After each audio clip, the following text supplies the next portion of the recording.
Hello, ladies and gentlemen. I am Doug, and this is Movie Maniacs.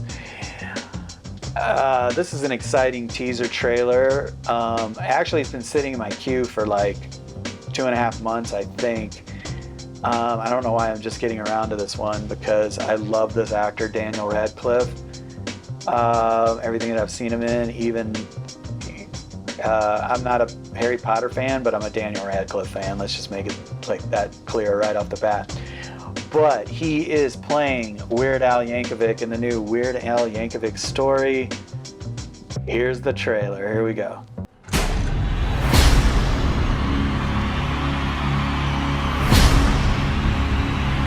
Six.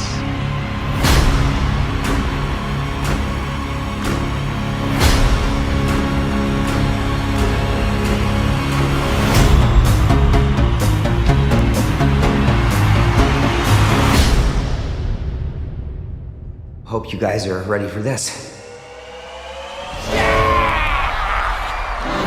Like a surgeon, cutting for the very first time. Like a surgeon. Anyone got an accordion? Like a surgeon. Hey, cutting for the very. What can I say? I'm full of surprises. I can hear your heartbeat. That looks cool. I don't have a Roku, so I'm not sure if that's going to be available outside of that platform. But or even if it's out already, I have no idea. I want to check this out. If you want to check it out or know anything about it, please comment below. I have a strange story.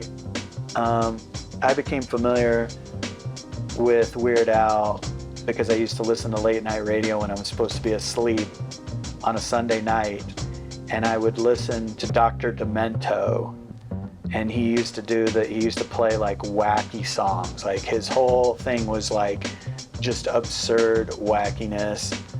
And he had this thing called the Funny Five, and he ended I think it was a 90-minute show, he ended every episode with like the top 5 requested funny songs of the week.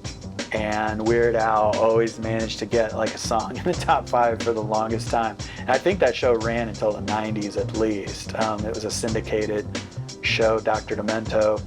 And he's actually featured in the trailer, that character. He's the guy with the top hat and the tux and tails, and that was his getup, that was his look. And once I saw him, I was like, okay, there's Dr. Demento right there. So this is a legit origin story of Weird Al, told as only could be told through the eyes of someone who understands Weird Al and has seen Weird Al and understands his history and whatnot. And Weird Al got his start in Colorado, where I currently live, and he went to school in Boulder, so it's the University of Colorado Boulder. I don't know what he was studying.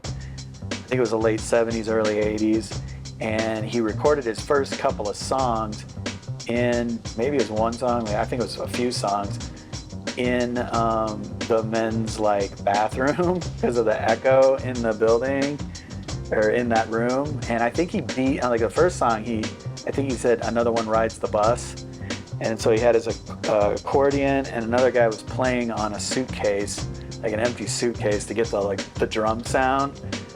And they had maybe just one cassette recorder. That was it. There was maybe not even mic'd. I don't even know. So they just recorded it straight to recorder, sent it off to Dr. Demento, and then that was history. That's how basically how he got his start. So he knew his market. He knew that he had to reach the world to find an audience for this quirky kind of stuff.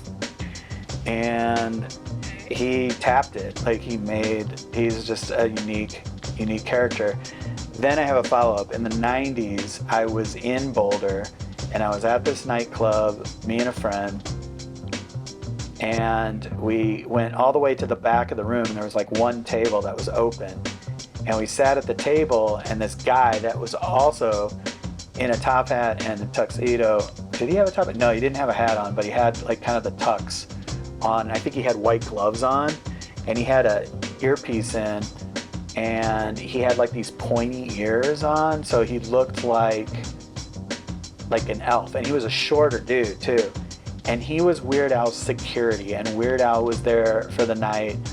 Just had a little private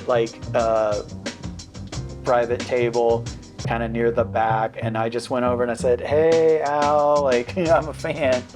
And he's like, "Hey," like that, you know, and like that was it. And I'm sure like people were just coming back there all night, you know, and then I said to the security guy, I'm like, "Nice ears." And he's like, "What? What about them? What about my ears, man? Are you making fun of my ears?" And he was just, that security guy was just as funny as he is. You know, it's like, you know, in fact, he was like funnier at that point in time because Al was just trying to have a night out and not be bothered, and the security guy handles all the shtick, it seems like. So that was a funny little story. I just like a tidbit there. Never actually got to, I don't think I shook his hand or anything. I just said, "Hey, I like you." I like your stuff.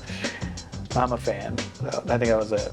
But anyway, I think that was like 95 or 96 when that happened. So he was still popping in and out of Boulder. I don't know where he lives now. Maybe he's been living in California since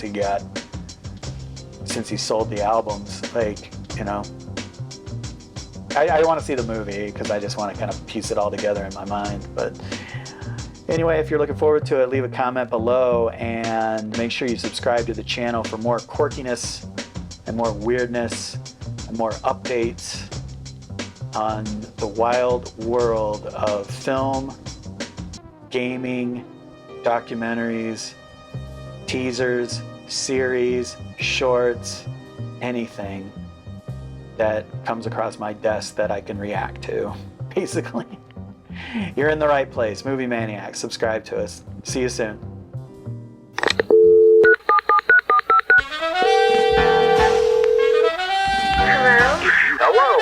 Hello, and welcome to Movie Movie Maniacs.